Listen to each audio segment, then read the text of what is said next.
Es evidente que en estos asuntos de la demostración técnica debo tener el mayor cuidado para contenerme en mi propensión natural a hablar de conceptos. Por eso me esforzaré por hacer referencia en estos videos de la demostración exclusivamente a aspectos técnicos y su relación con el proceso pictórico en sí.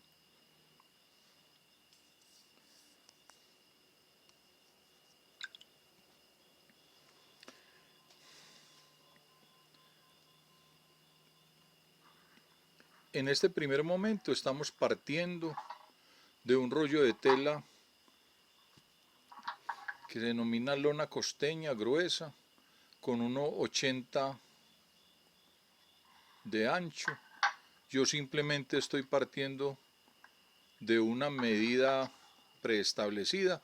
Estoy trabajando formatos pequeños porque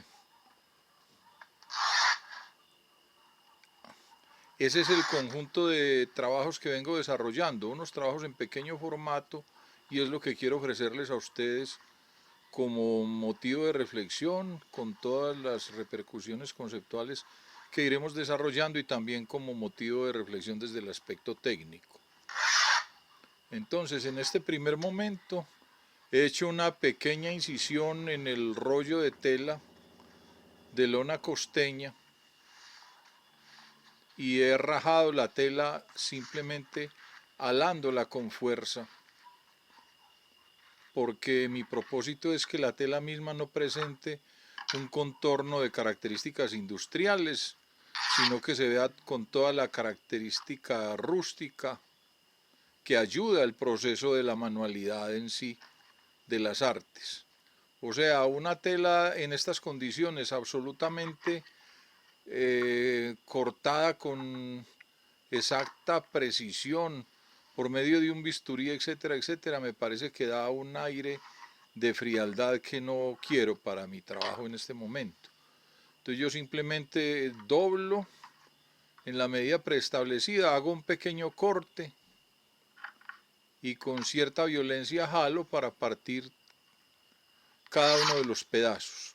Como ustedes bien ven, la tela al jalarla deja una serie de hilos de sobra que van a ser retirados a continuación y me van a dejar un fleco o un borde desflecado que, vuelvo a decirlo, le da un aire de manualidad que a mí personalmente me parece encantador. Entonces en este momento procedo a quitar esos hilos que sobran para que el fleco se vea completamente deshecho, completamente imperfecto. Bueno, aquí irán viendo a continuación que voy a intentar dos procesos técnicos diferentes que tendrán una sola demostración, pero sin embargo con la explicación quedarán claras sus características. El primer proceso está relacionado con la imprimación a base de acronal, acronal de alto contenido de minerales, alto contenido de acronal de alto contenido de sólidos, porque hay unos acronales que los venden demasiado aguados. Entonces yo he venido trabajando con un acronal con alto contenido de sólidos, que es un material que una vez se le mezcla el dióxido de titanio, coge un cuerpo absolutamente extraordinario y estable, ¿sí? Y el otro material que vamos a trabajar es el de la cola animal, cola de carpintería, cola piscis, gelatina sin sabor, todos son nombres aproximadamente de lo mismo. La gelatina sin sabor simplemente es el mismo material acondicionado para el consumo humano, es decir, son materiales derivados de la piel de los animales, ¿sí? Yo aquí estoy adhiriendo un pedazo de tela sobre una tabla firme para que pueda eliminarle todas las arrugas que presenta la tela originalmente, porque ella en el transporte, en el embalaje, en el mismo acto de estar enrollada, ella conserva una serie de golpes, de arrugas que vamos a eliminárselas. Porque se trata es de crear una superficie lo más homogénea y lo más estable que sea posible. Sobre esa tabla fuerte estoy simplemente con una cosedora normal aplicando unos ganchos aproximadamente cada 5 centímetros, cada 4 o 5 centímetros. Bueno, entonces las características podemos empezar a nombrarlas. Las características del acronal es que basta con aplicar una capa fuerte de ese acronal con alto contenido de sólidos. Aquí estoy yo poniendo una luz rasante para que ustedes miren la condición en la que es ubicada la tela a partir del rollo. Ella siempre viene con algunas arrugas, con algunos quiebres, y si se dejara así, si se pintara con esas arrugas, indudablemente que no habrá quien se las quite nunca, porque una vez empiece la materia pictórica a penetrar en esos poros, así a partir de esa condición arrugada, eso será imposible de cambiar de ahí en adelante, ¿sí? Por eso se trata de darle la mayor condición de suavidad a la superficie para que se vea completamente homogénea. Entonces el acto es clavarla sobre una tabla fuerte y aplicarle agua con una brocha enérgica, y es inmediatamente que el agua hace el efecto de contraer la tela con mucha energía. Ustedes ven que en este momento ya no hay ninguna arruga de las que veíamos hace unos minutos, y aquí pueden ver los flecos del borde de la tela con toda esa condición de rusticidad que a mí personalmente me parece muy encantadora. Ahora vamos a mostrar a continuación cómo se prepara la cola animal, que se prepara de la misma manera que la cola Piscis y se prepara de la misma manera que la gelatina sin sabor, que vuelvo a decirlo, son simplemente el mismo ingrediente con diversos estados de pureza. La gelatina sin sabor es para consumo humano, la cola Piscis también, y la cola de carpintería es un material exactamente el mismo, pero un poco más rústico, un poco más brusco, un poco más lleno de impurezas, porque no está hecho para el consumo humano, pero se prepara lo mismo. El primer acto que se hace es agregarle agua para que la gelatina sin sabor, la cola Piscis o la cola de carpintero, cola de carpintería, se dilate. ¿Qué pasa en este punto? Si nosotros echáramos agua caliente a una cola, a una gelatina, a una cola Piscis, sin haberla dilatado previamente, inmediatamente cada minúscula partícula de esa sustancia en contacto con el agua caliente va a formar una especie como de cuero o de caucho imposible de disolver. Por esa razón es imprescindible hidratarla primero, echarle agua fría, como vieron que lo hice hace un minuto, y una vez haya absorbido ese agua fría, que lo hace aproximadamente en unos 10 minutos o 5 minutos, inmediatamente se puede echar en agua completamente hirviendo, pero no puesta sobre el fogón, porque si el agua está puesta sobre el fogón es un exceso de temperatura, y el exceso de temperatura le daña a la gelatina su capacidad de gelatinización, ¿sí? Ahí han visto que yo he retirado alguna suciedad que trae la cola.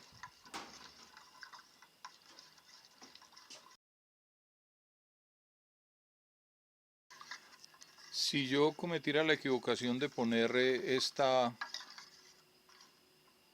mezcla de agua con cola de carpintero hidratada directamente en el fogón, ese calor formidable dañaría la capacidad de la cola de gelatinización y ella perdería su poder de cohesión, su fuerza para adherir y para ser un poder dentro de las cosas a las que se le agrega. dentro de las mezclas, dentro de las superficies a las que se le aplica. En este momento estoy agregando a esa cola de carpintería ya disuelta en agua muy caliente, pero sin estar en el fogón, es decir, agua hirviendo pero que ya se retiró del fogón. Estoy agregándole dióxido de titanio para crear una pintura blanca completamente natural. Le estoy agregando mucha cantidad de dióxido de titanio porque la idea es que quede una pintura fuerte, una pintura muy clara. Y como él al tocar la humedad de la gelatina forma un poco de grumos, lo estoy pasando por un cernidor de aluminio, frotando enérgicamente con el dedo para que force a que el dióxido de titanio traspase ese colador. En este momento estoy aplicando calor para que la tela esté un poco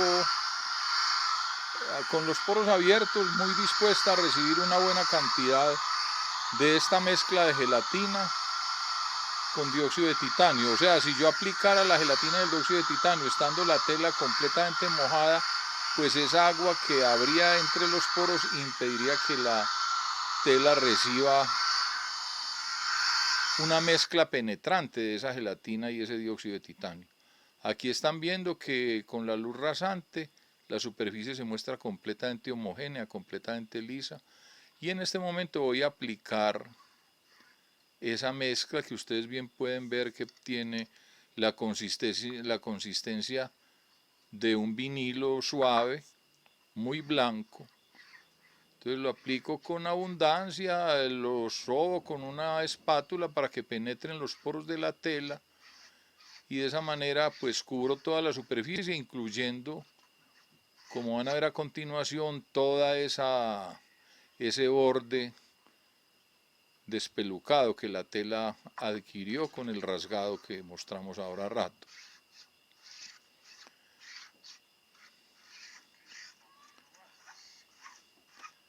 Lo más llamativo de esta parte es hacer el énfasis en que si esta fuera si esto fuera acronal con el dióxido de titanio, bastaría con esta capa que estoy aplicando.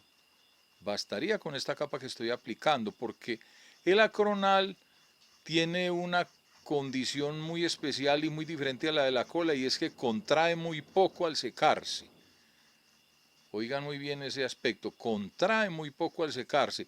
Por ese motivo, aplicar una sola capa de acronal con dióxido de titanio a la tela por la parte donde voy a pintar es más que suficiente. Y como van a ver a continuación, eso no ocurre con la cola, porque la cola, sea cola Pisis, cola de carpintería o o gelatina sin sabor, una vez se ha hidratado y una vez se ha derretido en el agua caliente, adquiere una humedad tan extraordinaria que eso implica que en el secado ella se va a contraer poderosamente, y esa contracción nos va a producir, como van a ver a continuación, un efecto indeseable para la tela que estamos preparando. Es decir, esa cara que recibe la capa de cola con dióxido de titanio, al contraerse me va a formar una especie de pergamino que una vez esté zafado de los ganchos se va a presentar completamente encocado. La única solución para eso es invertir la tela que ya ha recibido un llenado de toda su porosidad por uno de los lados, invertir la tela ya zafada de los ganchos y aplicarle otra capa por el reverso.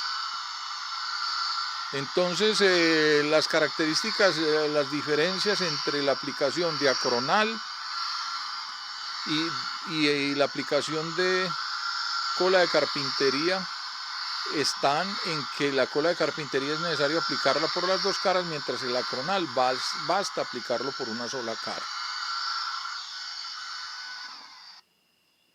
De manera más o menos llamativa puede decirse que desde los aspectos tradicionales de las artes plásticas pareciera más encantador y más respetable el uso de la cola de carpintería que el del acronal, porque pese a la supuesta nobleza de esos materiales acrílicos, sin embargo la cola de carpintería es un material casi milenario que ha sido usado en todas las épocas de la pintura, al temple, al óleo y recientemente también al acrílico, ¿no? Las telas también se pueden preparar para pintar al acrílico usando esa misma cola de carpintería.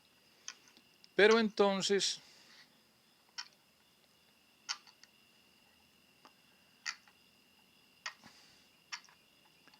el acronal, a pesar de que presenta unas características de alta resistencia, de alta estabilidad, etcétera, frente al paso del tiempo no podemos tener la seguridad que nos ofrece la cola de carpintería, porque son materiales relativamente recién descubiertos, que hay investigadores de la duración de los materiales que aseguran que esos materiales sintéticos no tienen la duración de los materiales orgánicos. Entonces, no tienen la estabilidad de esos materiales orgánicos. Entonces aquí, con la cola de carpintería, estamos haciendo una especie de sándwich, que queda una capa de cola de carpintería con dióxido de titanio por un lado, otra capa de cola de carpintería con el mismo dióxido de titanio por el reverso, y en medio de esas dos capas una tela de algodón fuerte, lo cual nos va a producir un sustrato, un elemento para desplegar la pintura con extraordinaria resistencia, capaz de enrollarse, de guardarse, de protegerse de una manera muy eficiente, a diferencia de los problemas que presenta el papel, porque el papel parece muy elástico, pero el papel es absolutamente frágil. Cualquier movimiento brusco sobre una superficie de papel, cualquier enrollado desafortunado, etcétera, produce quiebres en el papel que no tienen solución. O sea, la fibra del papel, una vez se ha partido por un movimiento brusco, así se va a quedar para siempre.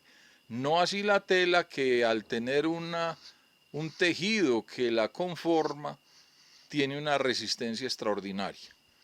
Entonces, en este momento yo ya he retirado los ganchos que adherían la tela a la tabla y me dispongo a despegarla con el filo de una navaja. Como ustedes bien pueden ver, eh, parte de esa cola de carpintería con el dióxido de titanio ha traspasado los poros de la tela y la han dejado un poco adherida a la superficie, pero como no se ha secado totalmente, es muy fácil retirarla de ahí para aplicarle la segunda capa a continuación. Ahí estoy pues mostrando todo este proceso. Ya sigue levantarla con todo cuidado. Vuelvo a decir que si esto fuera acronal, ahí estaría terminado ya el proceso de preparación de la tela. A continuación les voy a mostrar una tela preparada con acronal exactamente con las mismas características que hemos usado aquí, y que bastó con darle una capa solo por el lado donde voy a pintar. Entonces, es muy importante que la superficie sea estable, que la superficie sea recta, porque pues nada nos ganaríamos con crear un material para pintura que se pretende almacenar con cuidado y cómodamente, que sin embargo manifieste un comportamiento pues difícil de coordinar, debido a que se enrosca, se encoca, se distorsiona, etcétera, etcétera. Entonces ahí está, que como les decía, él se adhiere un poco a la superficie de la tabla, pero como no está totalmente seca, basta con alar un poco y él ya se despega de la superficie de la tabla y ahí queda ya. Está seca un poco al tacto, pero no está totalmente carente de humedad todavía. Entonces ya voy a ponerla a secar a continuación, pues ahí solamente por mostrar la capacidad de este material para enrollarse, para resistir el uso y el abuso. ¿Sí? Bueno. Pero entonces Ya a continuación van a ver, aquí estoy haciendo una ampliación de los detalles de los flecos. Hay una serie de huellas de los ganchos, pero eso desaparece con la aplicación de la pintura. Aquí estamos viendo una tela exactamente de las mismas y preparada con acronal. O sea, bien pueden ver que está con el acronal solo por un lado. Ya tiene uno de los dibujos ahí trasladados a través de una cuadrícula. Miren la fuerza del material, la resistencia, la estabilidad. Es un material derecho. Y ahora miren cómo la tela que se le ha aplicado la gelatina por uno de los lados se presenta completamente encocada una vez ha secado. Por ese motivo me dispongo a continuación a ponerle una capa por el reverso, exactamente del mismo material que había preparado, con la idea de que esa gelatina al secarse haga igual fuerza por ambas caras de la tela y le permita a la tela mantenerse recta, mantenerse muy estable, que es una cosa que vuelvo a decirlo, cuando lleva por una sola cara no es posible lograrlo y ella se encoca como una cáscara de huevo y de ahí no la saca nadie. Entonces aquí ya apliqué una cara, le voy a dar una segunda pasada muy delgada por la cara original, simplemente también por humedecer un poco para estabilizar toda la superficie dentro de una derechura que sea óptima para el proceso de la pintura. Y entonces en ese punto ya pueden ver ustedes la tela preparada. En este momento está completamente húmeda, obviamente, pero entonces basta colgarla con unos ganchos de un pequeño cordel y esperar que se seque. Y en ese momento que se seque, ella se va a presentar muy estable porque ambas caras tienen la misma sustancia y se contraen igual. Entonces ella se va a presentar muy fuerte, muy derecha y muy óptima